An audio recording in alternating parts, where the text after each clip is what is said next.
Voilà, bonjour frères et sœurs, Jean-Marc Bali, serviteur de l'Éternel. Voilà, je viens devant vous, comme à mon habitude, pour une nouvelle vidéo. Aujourd'hui, on va parler d'un sujet qui concerne le patriarche Abraham. Voilà, donc merci de votre présence et de accorder de l'attention à la parole du Seigneur, puisque c'est ce qui nous est demandé. Propager l'évangile de façon à ce que cette bonne nouvelle, se répande et que le maximum de gens puissent être touchés par la parole du Seigneur. Béni soit l'Éternel, je vais prier, ensuite on va entrer dans le vif du sujet.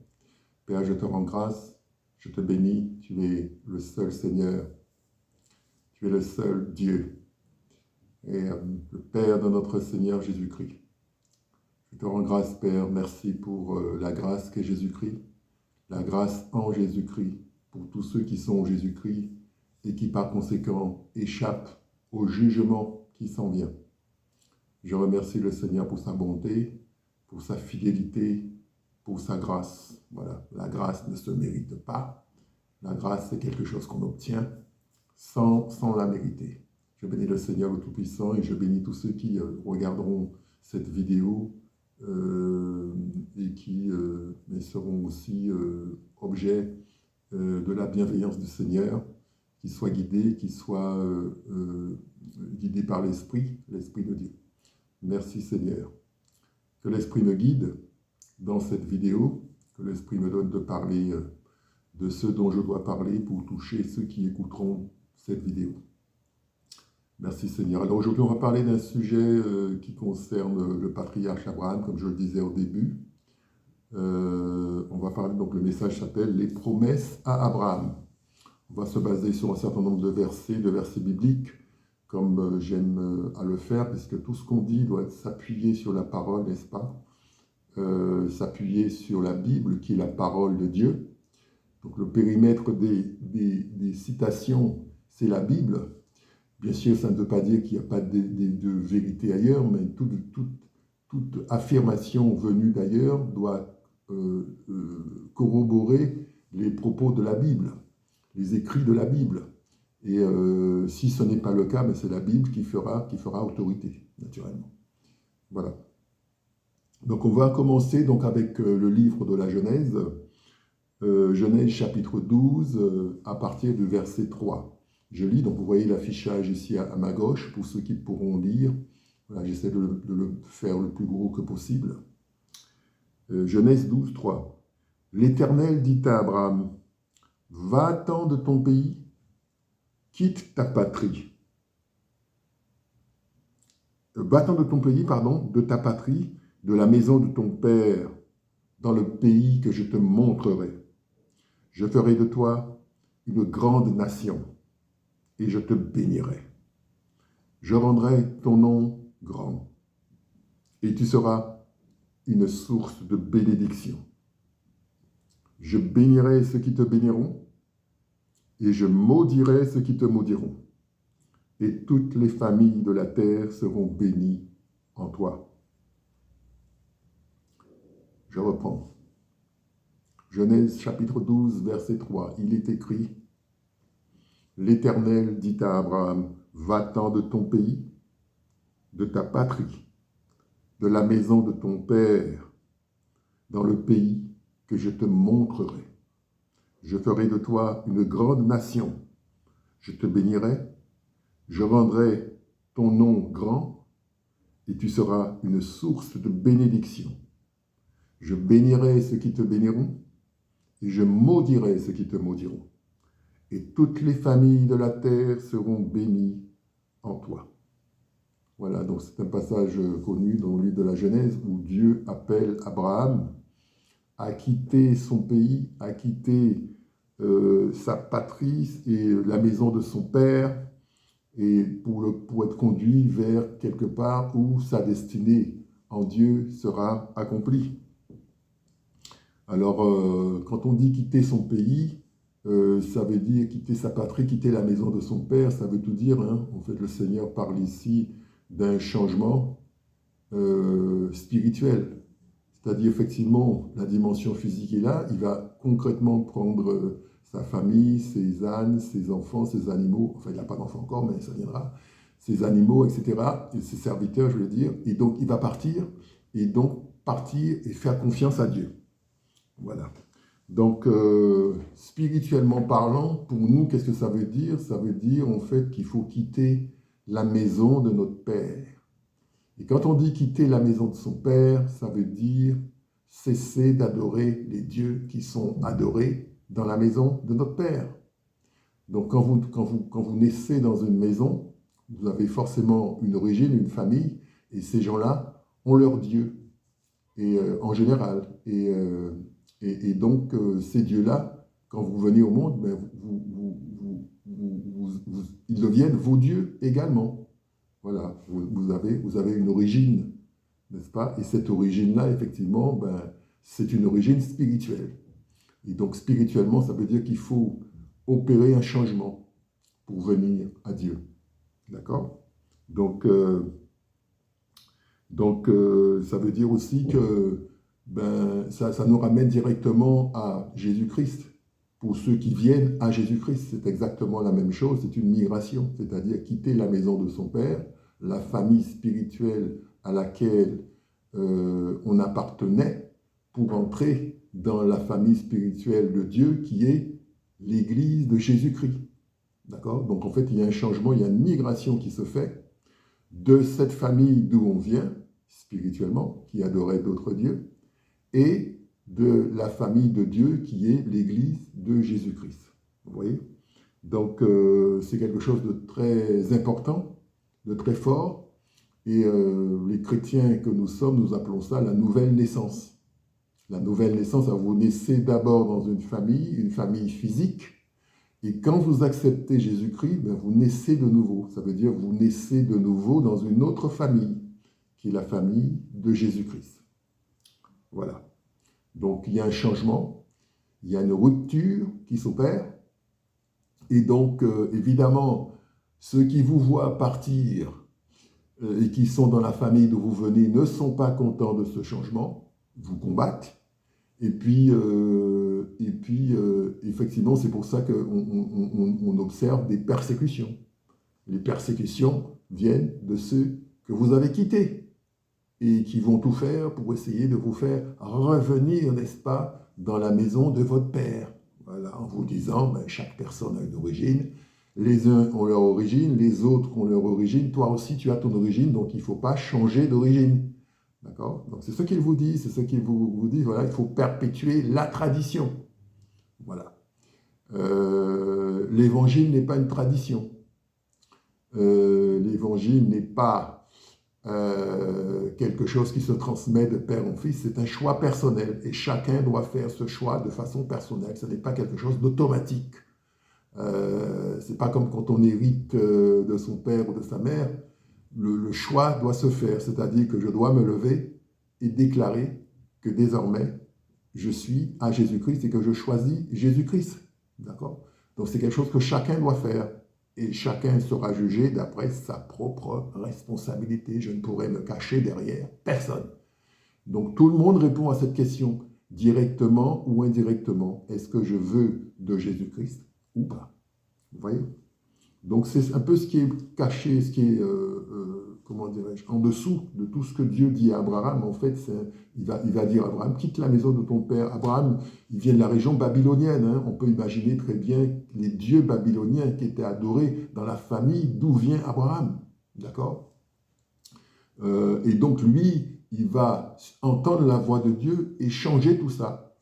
Et venir à Dieu et donc abandonner ces dieux babyloniens pour servir l'Éternel.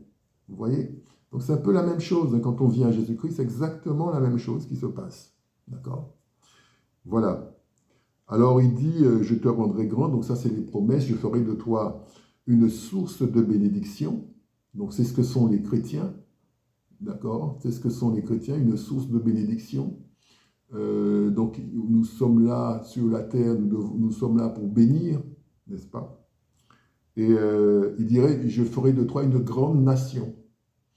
Une grande nation, ça veut dire que tous ceux qui seront d'Abraham vont constituer une nation, n'est-ce pas? Une nation immense, une nation grande. Donc, c'est des promesses très importantes qui sont faites à Abraham. Hein. Et voilà. Et puis, le dernier point de ce passage, c'est « Je ferai de toi, pardon, je bénirai ceux qui te béniront et je maudirai ceux qui te maudiront. » Ça veut dire que Dieu a les yeux sur Abraham. On ne touche pas à Abraham comme ça. D'accord? Abraham est sous la protection de Dieu. Donc, n'importe qui ne peut pas se lever pour maudire Abraham comme ça. Pour le chrétien en Jésus-Christ, c'est la même chose. On ne peut pas se lever pour maudire un chrétien comme ça. Ça ne va pas se passer comme ça. Le chrétien appartient à Jésus-Christ et Jésus-Christ va le protéger. Vous comprenez? Voilà. Alors, c'est ça le but de cet appel vers Abraham. Il va être soustrait à sa famille, prélevé de sa famille pour le faire entrer dans une très grande destinée. Et c'est ce qui attend les chrétiens. Les chrétiens, c'est pareil, les chrétiens authentiques, c'est des gens qui sont potentiellement porteurs d'une très grande destinée, la destinée que Dieu veut pour eux, sans commune mesure avec ce qu'ils auraient pu avoir s'ils étaient restés dans leur famille. Voilà, je vais revenir sur ce point parce qu'il y a beaucoup de gens qui ne comprennent pas que venir à Jésus-Christ, c'est opérer une rupture. C'est une rupture. Et vous ne pouvez pas être en Jésus-Christ et être dans votre famille, spirituellement parlant, et être en train d'adorer d'autres dieux. Vous ne pouvez pas être en Jésus-Christ et être dans l'islam. Vous ne pouvez pas être dans Jésus-Christ et être dans la franc-maçonnerie. Vous ne pouvez pas être en Jésus-Christ et être dans autre chose. Ce n'est pas possible. Vous êtes en Jésus-Christ ou vous n'êtes pas en Jésus-Christ. Voilà. Donc on va continuer ce message avec un autre passage. Voilà, absolument. Donc que j'ai appelé la promesse. C'est bien ça. Voilà, donc je vérifie que ça s'affiche convenablement pour vous, que vous puissiez lire aussi le passage. Ça vous évite d'aller chercher votre Bible. Alors, dans le livre des Galates, puisque l'apôtre Paul va expliquer tout ça, hein, je rappelle, l'apôtre Paul, c'est quelqu'un qui a quitté le judaïsme pour adorer le Christ. D'accord? Donc, les judaïques peuvent dire, oh là là, l'apôtre Paul, mais c'est un traître. Et quand vous acceptez Jésus-Christ, vous rentrez dans la famille de Jésus-Christ. Ceux que vous avez quittés vont dire, mais c'est un traître, spirituellement parlant. Vous voyez? Et voilà. Mais vaut mieux être haï par ceux que vous avez quittés et être aimé de Dieu que d'être avec votre famille, mais être dans la malédiction, c'est-à-dire vous n'allez jamais accomplir la destinée de Dieu. Et vous ne serez pas sauvés en Jésus-Christ, puisque Jésus-Christ promet surtout la vie éternelle à travers le salut. D'accord? Donc tout ça, ce sont de grandes questions qui concernent les familles, qui concernent toutes les familles. Alors, dans le livre des Galates, l'apôtre Paul explique certaines choses aux gens de l'église de Galates. Alors, Galates chapitre 4, à partir du verset 22, je lis. Car il est écrit qu'Abraham a eu 2 fils, un de la femme esclave, un de la femme libre. Mais celui de l'esclave naquit selon la chair, et celui de la femme libre naquit en vertu de la promesse. Ces choses sont allégoriques, car ces femmes sont 2 alliances. L'une du mont Sinaï, enfantant pour la servitude, c'est Agar. Car Agar, c'est le mont Sinaï en Arabie, et elle correspond à la Jérusalem actuelle, qui est dans la servitude avec ses enfants. Mais la Jérusalem d'en haut est libre. Je vais relire ce passage. Galates chapitre 4, à partir du verset 22, il est écrit. Car il est écrit qu'Abraham eut 2 fils, un de la femme esclave et un de la femme libre. Mais celui de l'esclave naquit selon la chair, et celui de la femme libre naquit en vertu de la promesse. Ces choses sont allégoriques, car ces femmes sont 2 alliances. l'une du mont Sinaï, enfantant pour la servitude, c'est Agar, car Agar, c'est le mont Sinaï en Arabie, et elle correspond à la Jérusalem actuelle, qui est dans la servitude avec ses enfants. Mais la Jérusalem d'en haut est libre. C'est notre mère. Voilà. Donc ici, l'apôtre Paul décode un peu ce qui s'est passé dans la vie d'Abraham et comment, de façon allégorique, comme je reprends son terme, il faut interpréter la vie qu'a eue Abraham avec ses deux femmes. Donc, une première femme est de la Jérusalem d'en bas, représente la Jérusalem d'en bas. C'est une Jérusalem qui est dédiée à des esclaves. Donc, c'est le cas de Agar. C'est une alliance. D'accord? Et l'autre femme, l'autre Jérusalem, pardon, c'est la Jérusalem d'en haut, c'est-à-dire ce qu'on appelle aussi la Jérusalem céleste, qu'on retrouve dans le livre de l'Apocalypse. La Jérusalem d'en haut, la Jérusalem céleste, d'accord, qui est représentée par Sarah et qui, elle, donne naissance à une postérité qui sera libre. Vous voyez? Donc la Jérusalem d'en haut est libre pour ceux qui sont libres, représentés par Sarah, et la Jérusalem d'en bas, c'est pour les esclaves, représentés par ceux qui sont en bas et par Sarah. Voilà. Et vous voyez que les enfants ceux qui sont esclaves et de la Jérusalem d'en bas, sont nés de la chair. Sont nés de la chair. Donc Abraham a eu Ismaël comme fils. Il a aimé Ismaël, il a prié pour Ismaël, Dieu a béni Ismaël. Dieu a permis qu'Ismaël ait 12 fils, etc., etc. Tout un tas de bénédictions, des nations sortiront d'Ismaël. Mais la promesse ne porte pas sur Ismaël. La promesse porte sur Isaac. Ouais. Donc, ceux qui sont concernés par la promesse sont la postérité d'Abraham. D'accord? Donc, la postérité d'Abraham, c'est Christ. L'apôtre Paul le dit dans le livre de Galates.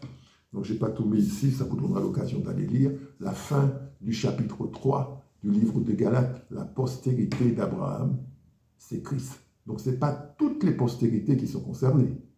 Ce n'est pas toutes les postérités d'Abraham qui sont concernées. Ce n'est pas les postérités sur la base de la chair, de la génétique, d'accord, du sang, le sang de la famille, ceux qui sont du même sang. Ce n'est pas de ça qu'il s'agit. C'est une postérité spirituelle, basée sur le choix que Dieu va opérer pour que certains hommes, certaines femmes se retrouvent en Jésus-Christ.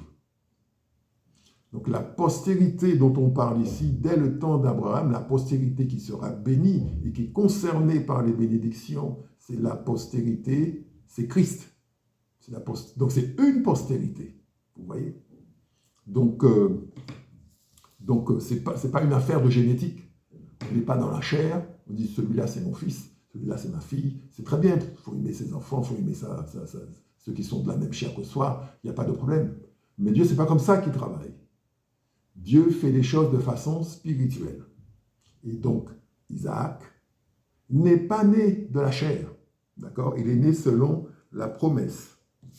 D'accord? Il y a un autre passage qui dit, je vais pas, on va en parler dans le prochain slide. Dans le prochain slide, je vais redescendre, on va aller un petit peu plus loin dans la définition des choses. Voilà. Donc ça, c'est le dernier slide sur lequel je vais commenter et dire un certain nombre de choses qui nous feront voir la similitude qu'il y a entre Isaac et le Christ. La similitude qu'il y a entre Isaac et le Christ. On est dans le livre de Galates. Galates chapitre 4, verset 28. Il est écrit, « Pour vous, frères, comme Isaac, vous êtes enfants de la promesse. » Donc c'est l'apôtre Paul qui s'adresse aux Galates toujours. « Pour vous, frères, comme Isaac, vous êtes enfants de la promesse. Et de même qu'alors celui qui était né selon la chair persécutait celui qui était né selon l'esprit. Ainsi en est-il encore maintenant. » D'accord? Je relis. « Pour vous, frères, comme Isaac, vous êtes enfants de la promesse. Et de même qu'alors celui qui était né selon la chair, en parlant d'Ismaël, persécutait celui qui était né selon l'esprit, en parlant d'Isaac. Ainsi en est-il encore maintenant. » Donc ce sont les persécutions. On parle des persécutions, ceux qui ne sont pas en Jésus-Christ, ceux qui refusent Jésus-Christ, ceux qui n'aiment pas Jésus-Christ, ceux qui rejettent Jésus-Christ, vont persécuter ceux qui sont en Jésus-Christ. Et ceux qui sont en Jésus-Christ sont ceux qui sont nés de nouveau, n'est-ce pas, qui sont nés selon l'esprit. Et donc, ceux qui sont nés selon la chair sont ceux qui vont persécuter ceux qui sont nés selon l'esprit. Donc les chrétiens, Christ, c'est l'ensemble des personnes qui sont nées selon l'esprit, qu'on appelle la nouvelle naissance. Donc ils ont le Saint-Esprit. Et ces gens-là sont objets d'un certain nombre de persécutions de la part des autres qui sont dans la chair. Donc là déjà, vous voyez, c'est une annonce que l'apôtre Paul nous donne, des réalités qui concernaient déjà Ismaël et Isaac, et qui vont se manifester dans le cadre des chrétiens, dans le cas des chrétiens qui ont accepté le Christ, qui ont le Saint-Esprit et qui vont se voir subir un certain nombre de persécutions. Ça fait partie du voyage. Il ne faut pas s'imaginer qu'en tant que chrétien, que tout va se passer comme une lettre à la poste. Il y aura des persécutions. Le monde des ténèbres va chercher à combattre ceux qui sont de Dieu. Ceux qui sont des ténèbres vont chercher à combattre ceux qui sont de la lumière.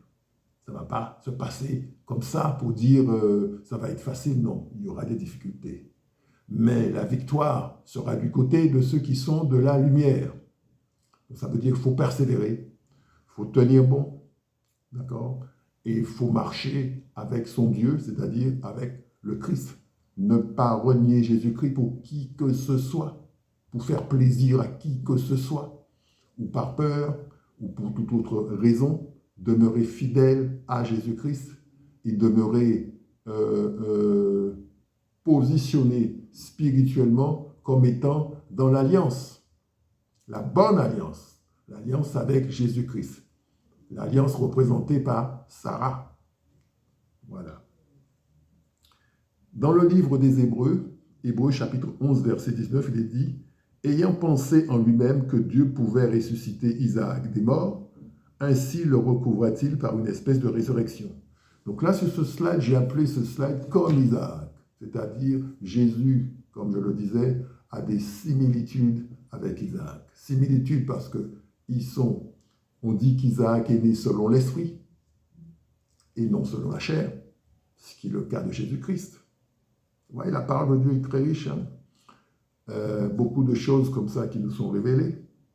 Ensuite, Jésus-Christ, on va l'offrir en sacrifice sur une croix. Et de même, Dieu va demander à Abraham, concernant Isaac, de l'offrir en sacrifice également. Donc ça, c'est un deuxième point de similitude. Et puis, Jésus-Christ ne va pas rester dans la mort. Jésus-Christ va triompher de la mort et Jésus-Christ, la croix va aboutir à la vie de Jésus-Christ. D'accord? C'est-à-dire la résurrection. Et de même, l'apôtre Paul parle du fait que Dieu, au final, n'a pas pris la vie d'Isaac. Il dit, ayant pensé en lui-même que Dieu pouvait ressusciter Isaac des morts, et aussi le recouvra-t-il par une espèce de résurrection. Ça veut dire, Abraham était prêt à sacrifier Isaac. Dans son cœur, c'était déjà fait. Donc il était d'accord avec ça pour aller jusqu'à ce point-là dans sa foi.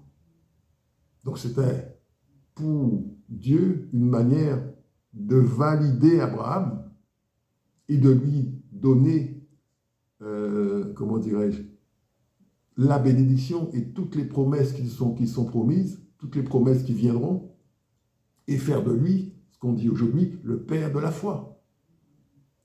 Donc c'est ceux qui ont la foi qui sont enfants d'Abraham.